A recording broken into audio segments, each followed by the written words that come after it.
definitely the first podcast I've done 100% sober. Like, no nothing. No drinks. Like, I never get really drunk, but like, I have those nice little cans, the Kieran cans, and then no other stuff. So, sober dober.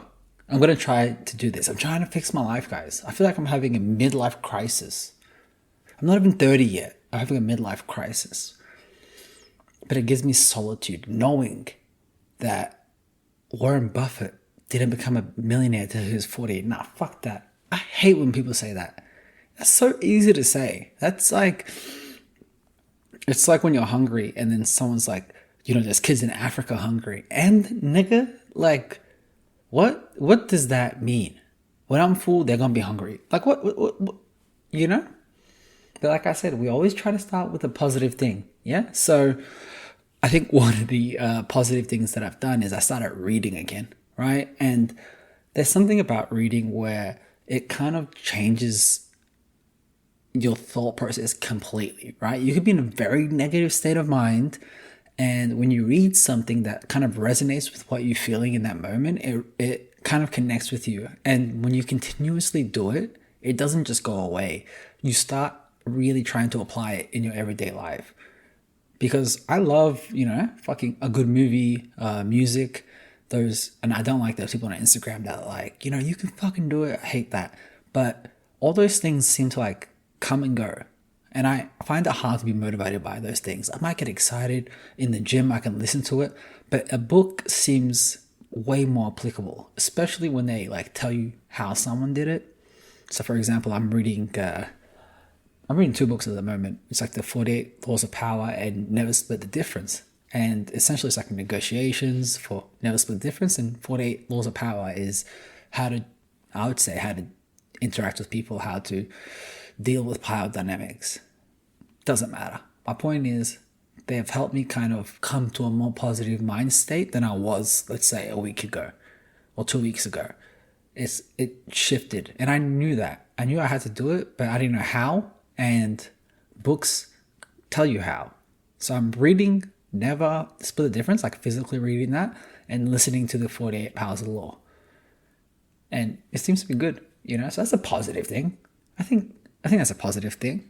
Do you know what's not positive? These fucking therapists.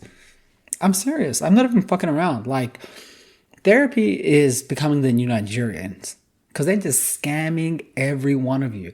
The only difference is Nigerian scammers and Indian scammers scam old people. Therapists scam young people, right? What kind of person do you need to be to go to therapy every fucking week? My nigga, every week? Is that a therapist or a paid friend? At this point, just join a fucking frat. They're like, why do you need to go to therapy every week? If you actually have a mental disability and all that, I completely get it. If you're going through something, I completely get it. But every week, my nigga, fucking hell, they're scamming you for your money. The hell? Every week. They gotta eat some concrete, toughen up, bro. I'm just saying, every week is crazy. Or even, honestly, more than twice a month is crazy. Once a month, I can get it. But what is going on? Like, I'm not saying we're soft, but fucking hell, people, let's get it together. And I'm sober saying this. I go to therapy. I used to go to therapy, and I to be fair, I never really opened up. I don't think the most I open up is on this podcast. And I barely open up to you cunts. I try. You guys see that? I swear to God, I hate this fucking neighborhood. But yeah, therapy is a scam. And not only is therapy a scam, you know who else is a scam? That fucking Argentina national team. I loved past tense, the Argentina soccer national team. And if you're like, why the fuck is he bringing it up? I don't even watch soccer. It's because I have a Messi tattoo on my leg. So I feel like I have to make a statement for myself, for the people that know. Now everyone listening to this knows. But Argentina won the Copa America, which is the equivalent, if you have no idea what soccer is, it's the equivalent of the World Cup of South Americans. Like the Euros recently, it's like the World Cup just for European countries. So Argentina won it second time in a row. And right now they are pretty much unbeatable. And after they won, some of the players were on the bus and they were chanting, they were like making, there's like racist chants, right? Where they're making fun of the French national players, basically singing like they're not French, they're like Congolese or whatever it is. And these chants are kind of used in banter, I would say, more than racism, because everyone makes fun of the national French team because the whole team is pretty much black, you know? And everyone's like, oh, if they played for their countries, they'd be, you know, African teams would be so much better, failing to acknowledge the fact that they don't play for their countries because of how fucking corrupt they are, because they got their development and grew up in France. They act as if these niggas is Joel Embiid. Like, they didn't come to fucking France at the age of 16 or 18 and then ball out and play for France. Most of them are like, have been there since they're very young. And it's, if you know anything about soccer, do you know that in Africa, the federations, the soccer federations are so fucking corrupt that it makes it difficult for players to even want to go and play for their country. Like the Jamaican player, he plays, there's a Jamaican player, right? Obviously Jamaica's not in Africa, but just get the drift, follow me. What happened was these guys had a national game and he came to the airport. One, his flight wasn't booked yet, ridiculous. And then two, he gets to the game, right? They have no security at all. He's a big player. So like people are coming up to him, like making it very difficult for him. And then the jerseys, these fucking idiots brought the women's team jersey, not even the men's team jersey. I even remember countries like Egypt, right? Where maybe it's a little bit better. Mo Salah, last World Cup, not this one, the one prior. He was basically doing a fucking PR run. They were plastering him everywhere. He couldn't even train. My God. So, fuck you. And Enzo Fernandez, so I brought this all up because Enzo Fernandez is a big player for Chelsea and he plays for Argentina. He fucking was chanting. Him and a bunch of the Argentinian players were chanting on the bus.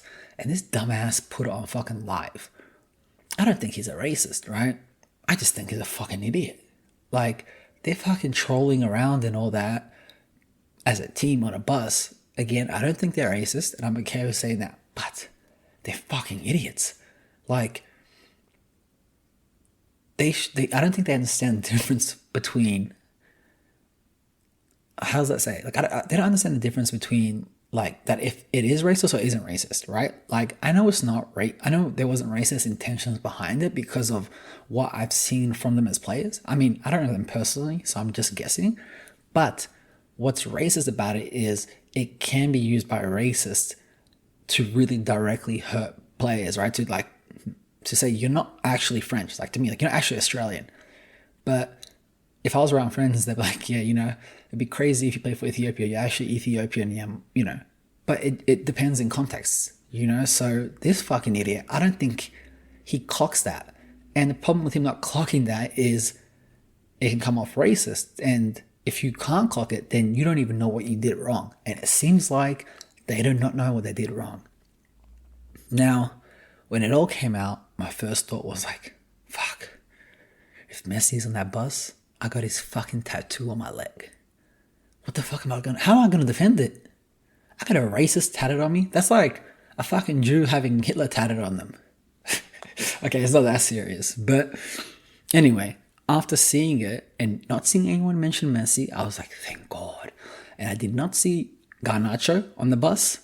So there was multiple buses, I guess. I didn't see any of my players that I like or that are on my teams that I enjoy. So I was like, thank you, God, that none of these cunts are on the bus. Secondly, now it's fuck Argentina. The minute Messi retires, I hope to goddamn hell that they fail and never see the top again. I'm literally just a Messi fan. I don't give a fuck about that team. Damn, can we leave if he did, that autistic guy just being like, yeah, whatever they say in Spanish. And some of the players that came out to defend Enzo, it's like, what are you doing? I always not imagine, but like, you imagine this, close your eyes. You are, God forbid, accused of raping multiple women. God forbid, right? You didn't do it. They're setting you up. Like, I'm saying they're setting you up.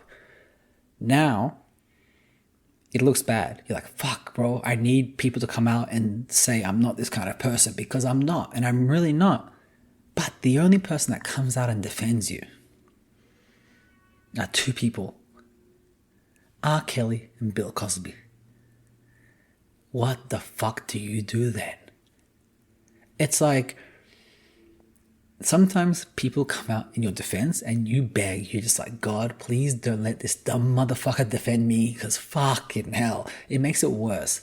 And I remember that when R. Kelly was going through his shit, Bill Cosby was like, they try to do me like that too. And I'm like, really, Bill? They try to do you like that? And I'm sure R. Kelly was thinking like, fuck my life. Like, out of all the people who defend me, they got this guy? Man, you're guilty. And once you're accused of something, it's not like you can be like, oh no, he's a rapist, but everyone's calling you a rapist as well. It's like, you just gotta shut the fuck up. It's just awkward. Now, that's just awkward. So another thing that was fucking awkward was I watched the Secret Service testimonial in front of Congress. So as you guys know, Trump was shot at recently. He got shot. The president of the United States got shot in our lifetime. As crazy as that sounds, they pretty much get shot every 40 years. So it's pretty on brand for them. Anyway, they had the head of the Secret Service come and speak in front of Congress and tell them why this happened. Like, why was there so many human failures? And this was yesterday. I only watched it because I couldn't sleep. It was 2 a.m. and it was live on Twitter. So I watched it for 3 hours. Now, I'm just going to break it down as quick as I can. This lady, who's the head of the Secret Service, fucking, was it Chelsea, whatever her name is? Fucking horrendous. I have never seen anybody that incompetent in their job that she couldn't answer one question. It's 9 days since this happened. They're basically like, so you knew the shooter was on the roof with the gun pointed. Why did you not take him out? She's like, I cannot answer that right now. Okay. And she goes there and says, I'm going to take accountability. And then they ask, okay, so we know it's a human error. So whose error was it? Sorry, I can't answer that right now. Okay, that's fine. Once you find out whose error it was, are they going to be held accountable and are they going to be fired on the spot? Sorry, I can't answer that right now. Do you feel like you did a good job that day? Sorry, I can't answer that right now. And this was the first time in my life, I'm being sarcastic, hyperbolic, that I seen the Democrats, like the most, like AOC, right? And then you got Marjorie Taylor on the right, that crazy blonde bitch. They fucking agreed. They were both grilling her. And they all asked for her head. And honestly, well deserved. Like, and she wouldn't quit.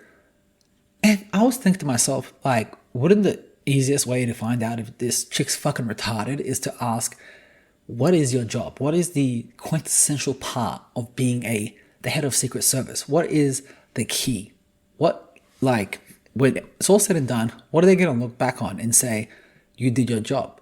And for me, I would just be like making sure the president survived and lived, and all the people in politics, right, that I needed to take care of.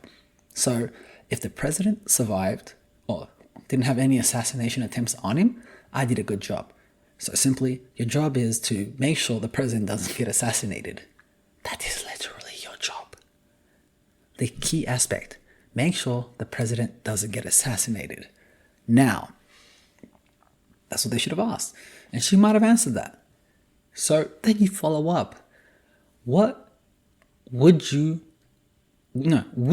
have stepped down from your position? Would you have resigned if Donald Trump, or former President Donald Trump, got killed? Yeah, that's a valid question. And it's a catch-22, right? Because if he did get killed, you'd be like, and she says yes, it's like, all right, cool, you would have stepped down. If he didn't get killed, is the only reason why you didn't step down because he didn't get killed? Because it seems to me that it doesn't make any sense. Like, a couple centimeters is the reason why you have your job? No. Bitch, get the fuck out of here. I don't care who the president is. You're the head of the Secret Service. Like, you are horrendous at your job. You need to get fired. But Speaking of fired, let's talk about the actual man that's gonna step down. What's poppin'? What's poppin'? What's poppin'? Joe Biden has officially stepped down. Did we not? We all saw it coming, right? The thing is, I'm kind of surprised because I'm like, oh, the Democrats finally did something like logical, because this man was on his last legs. Like, the presidency is a tough job, you know? I appreciate that the presidency can basically be done with a man who basically is incapable of being there. Like, the government can still run. I think that's very important to know. But this guy has to negotiate and represent the United States. Or negotiate for the United States and be a representative of the United States. And he cannot do that. Now, I'm thinking, thank God he stepped down. And straight away, I'm like, all right, it has to be Kamala, right? Or Kamala has to run. She is obviously the better option. She's a better option than Trump. And I hate this fucking notion that people have. They always say the vice president is more evil. You remember when Trump was sick and they're like, oh, Mike Pence is going to take over. And everyone's like, Mike Pence is worse than Trump. Man, come on. Dude's a weirdo. Yeah. Like, he would never be in a room with another woman that wasn't his wife. Like, period. So he was a bit weird. But he was not worse than Trump. And I'm pretty sure people forgot that narrative. And Kamala, she's a tough leader. She's a very qualified leader. She's qualified. She's not a bad candidate. Not a bad choice. On paper, right? But the reality is, it's a horrendous decision. And it's pretty much signed and sealed the Democrats' fate. Because I do think that Biden had a better chance of beating Trump than Kamala. Because the idea was Biden would die or step down probably early into his second campaign, and then she would come in. Because, let's be real, man, they're not ready for a woman president yet, still in America. And one of the things I always see on Twitter, and it's so fucking weird, is there's this like notion where black women on Twitter, and I'm saying black women because that's what I see the most, and it is Twitter, right? But I do hear this rhetoric in real life as well. But the way they let certain things pass for other black women, but don't for black men, I always find it kind of odd, right? And I find that honestly it's incel behavior, because when guys do it, I find it fucking weird and gross. So when the women do it, and the women normally seem a lot more educated than the men, because I just click their bios and I can see they're educated, I can see they're smart, but the logic they come up with is so dumb. If Kamala was a dude married to a white woman, white woman, they would have fucking grilled her. No chance they're voting for her. She was the fucking attorney general in California. She is not an ideal candidate for a black representative, ideally, right? But because she's a woman, let's not look through it. And then they started attacking a lot of black men, saying, we're the reason why she's not going to vote, this, that. I'm like, first of all, I'm not voting, period, for any Democrat. It doesn't matter who's running. Maybe if it was Elizabeth Warren, because I just don't trust them, right? They've made all these promises and they always say it's the most important election. It's not. There was elections that involved slavery. There was elections that involved a split from the US and the UK. There's way more civil rights, fucking World War II, so it's not the most important election. Now, I think Kamala is the most qualified person for the role, but she's gonna get washed, because the truth is, Trump washed Hillary Clinton, a white woman. And I don't care what nobody says about she had a bad personality, she was bland, she was evil. That's just all this fucking misogyny, like, covered up. Hillary Clinton lost the election simply because she's a woman. Because she's a woman. Plain and simple. I don't care what nobody tries to tell me. Trump had way more dirt on him. Trump was unqualified. And he beat her. If Hillary was a man, she would have washed him. right? But people just did not like Hillary. They didn't like the establishment, but they did not, even if you don't like the establishment, you know what's more corrupt than the establishment? Donald Trump. The establishment still provides social services for you in one way or another. Trump doesn't care about you ever and never has. Anyway, I say all that because Hillary was a white woman, a Midwestern white woman. I think she's from Arkansas. And she got lost to Trump. So now you're telling me the person that's going to beat Trump is not only going to be a woman, but a black woman at that. I mean, I wish I had like samples for clapping because it sounds like I was clapping cheeks. Look, if Kamala wins, I would be so happy. Not because I care about the election, but because I think it is a significant thing to have a woman, and a black woman at that, running. Crazy. I think Michelle would have had a better chance of running because she's more well liked overall by Americans. I think the Obamas, especially after they left office, well, not after, but I think in the last year or so, now that it's kind of cooled down, people are starting to realize what kind of president he was, what kind of family they had, and people really like the Obamas, you know? Barack Obama. So if Michelle ran, I think she would have had a better chance. I don't know if Kamala is going to win. Kamala is going to win. But we'll see. Anyway, enough with the election. We'll find out in November. Swerve! So I figured one of the things that we can talk about now, another segment, right, is Reddit of the week. So I would find an interesting question on Reddit or even an interesting question on Twitter and discuss it with you guys and discuss my thoughts. So maybe I'll change that sound instead of swerve to be like Reddit. And this week's interesting topic is Henry Box Brown. It's going to be a little bit of a history lesson for you guys, but I think you should all enjoy it. Henry Box Brown, I'm gonna make it as simple as possible. Henry Box Brown was a runaway slave, right? He was enslaved somewhere in the South, essentially, and he escaped by cramming himself in a box and delivering himself to the North on a 27-hour trip. And he is considered an Underground Railroad icon, right? He's one of the few slaves that not only escaped, but got international recognition because of it. Now, why does it matter? It's not Black History Month. It matters because what is being said and the narrative being made. And it's not specifically just about him that I want to talk about in terms of like how it's being framed, but this is the epitome of everything wrong with this, like, I don't want to say like neoliberalism, but like this lazy critical thought is what I would say. It's a very highly gender-based hate. It's like energy focused on incel behavior, right? So on Twitter, he's been trending because his story just started coming up again. Twitter and Reddit, mind you. And this girl, this white girl, mind you, white girl with curly hair, they, them, she pronouns, right? Posted about how he left his family and married a white woman in the UK and came back and raised a half-white child. 100% true. He didn't leave his family, but 100% true. And then all the rhetoric underneath is like, basically, he had the chance to buy him back. He couldn't.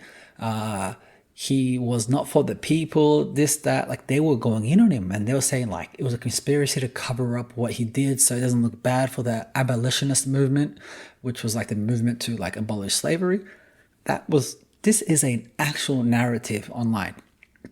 They're talking about slaves, bro.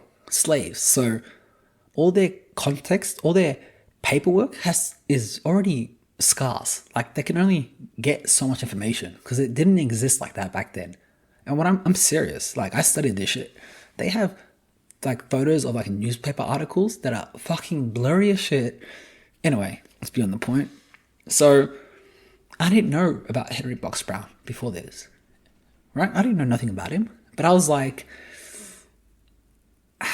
whenever I see people that are not of that race that gender or anything in that community, I try not to engage, right? So when I see like white people or anyone that's not black talking about black problems, right? Talking about like black violence, trying to trigger a reaction, I just don't respond.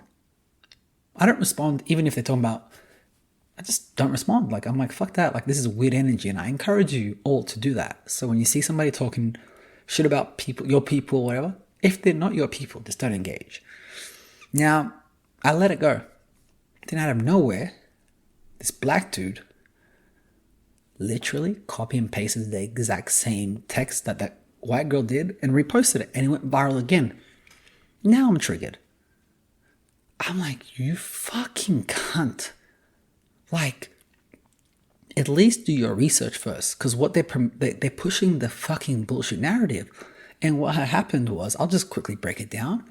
Henry Box Brown married another woman who was owned by the slave owner across the road or across the street, whatever it was. He paid for her. He paid that slave owner. He said, I want to marry this woman. He was a slave himself, Henry Box Brown, but his slave owner was a bit more chill. He's like, I'll pay you $50 for her. And that means he basically said, please don't sell her. I'll build a house in the back, which he paid for and built, but just don't get rid of her. That slave owner agreed. Now, after 12 years, Henry has 3 kids with her, and that slave owner fucking sold her after saying he wouldn't. And he told Henry Box Brown, unless you can raise $1,200, I'm going to sell her and the kids. He's like, what the fuck? He goes back to his owner. He's like, hey, can you please help me buy my wife and my kids? His slave owner, this is why you can't trust none of those cunts, was like, go get another wife. Can you believe that shit? Go find another wife. And the most fucked up part was his slave owner was really sick. Not his slave owner, sorry. The other slave owner, her slave owner, was really sick. And he was praying for him. He was helping him. He was talking about, oh, we'll use God to help you. He was praying for him, helping him. And that slave owner, the wife's owner was like, oh, thank you for all that, whatever. The minute he got better, he said, fuck you. Literally said, fuck you. So Henry, he tried to raise money. He literally made sent messages to the North saying like, we're trying to raise money to keep my family together. Couldn't do it. He had to watch his family in shackles get taken away. And he didn't even fucking know where they went. He knew they went somewhere in North Carolina, but he didn't know where. So what did Henry do now? He left. That was the reason he escaped, because he realized he had nothing left to live for. He lost his family. He fucking lost his will to live, everything. He said, fuck it, went into a box, dipped. Now, this is where the story gets interesting. After he dips, he starts getting recognition because they're like, this motherfucker escaped in a box. National recognition. So he's getting popular. And some of the people back then, I'm trying to think, Frederick Douglass and all them, they were like, please do not talk about it too much so other slaves can escape using that way. Now, maybe he shouldn't have, maybe he should have. I don't know. I'm not going to speak for a fucking slave. What the hell? Escaped slave? Can you imagine that? What if that was his only income? The hell? How are you going to tell him what to do and what not to do? He still did not know where his family was, right? He had no idea. Now, even if he did, they passed a law saying that even if you're in the North where slavery is illegal, if you escaped from the South and went to the North, we can still arrest you up there and bring you back. And that's from a famous case. Oh my God, I forgot the name. But basically what happened in the Supreme Court was there was a slave, and he basically, after his master died, he said, oh, you're free to go up in the North, right? And I think what had happened, I'm not 100% sure how the situation happened, but it was clear that the master said you can be free, but he didn't write it down. So the family of the slave owner sued that slave, said, no, you have to come back, motherfucker. And he's like, no, fuck you. The Supreme Court of the United States, this is one of the most recognized and disgusted cases of the Supreme Court, said he has to come back. That black people are considered the same as chattel, like fucking farm animals. And that it doesn't matter where they are still property, period. So that law basically meant every fucking escaped slave is basically runaway property. Can you imagine that? What kind of fucking life is this? So once they passed that law, what did Henry Box Brown do? He said, fuck this, and he is paranoid. He went to England. In England is where he made his name. He started doing like shows, like theater, speaking at lecture events, whatever it may be, and started getting some bread, started getting some dough. What happened now is he made a friend. I think it was a professor, and him and his friend, C.J. Brown, actually, I don't know how I remember that, they got into an argument about money. After they got into the argument about money, Mr. Brown said, you could have used this money, used more money to get your family back. This is where the source comes from. This is the source of the whole story. There is no other source. That man saying that after they argued. Right? He was also, I think, prominent in the abolitionist movement.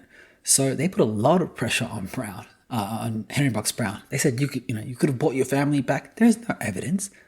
There was one time, I think, where they said, oh yeah, you can come get your family from the fucking fields, wherever they were in the South. One, he's not going back, bro. That's a setup, right? And two, there's no guarantee that his family's there. Right? It was a setup. Now, Henry spent, this is 10 years now, mind you. Let's put that in there. He was in England for like 10 years now. Like after 10 years, he went to England. He got married there, had a kid there, and came back. This is now 12 years, 13 years, whatever it is. So he didn't remarry for another 10 years, didn't have kids, one kid for another 12 years. And then he slowly just stepped away from the limelight and never spoke to anybody again. That's literally as far as his history goes. He went to Canada and died there. We don't know anything after that. Oh, well, there's nothing really documented, right? That's his history. That's it. That's the history there. Now, this narrative that this black man left his family for a white woman, can you wrap your heads around that? Like, just think about it. People on Twitter, on their fucking couches, they're fucking fat motherfuckers, bro, twiddling their fucking fingers, spreading lies and disinformation about a slave. Black people at that now. White people, whatever. I don't care. Black people spreading these dangerous fucking lies and rumors about their own kin. And then I got into an argument with a girl. Because I was just like, I didn't even mention anything in there. I just retweeted and said, this is a lie. This is not true. So that, I guess if somebody's come my line, they would see that. And this girl, I don't know why I engaged with her. Like, it's because she was black. If she wasn't black, I wouldn't have engaged. But she was black. So I was like, she seemed like she didn't know what she was talking about. So she goes, Harriet Tubman would have killed niggas for less, essentially, right? Harriet Tubman was basically the mastermind of the Underground Railroad. She used to go get slaves and help them escape.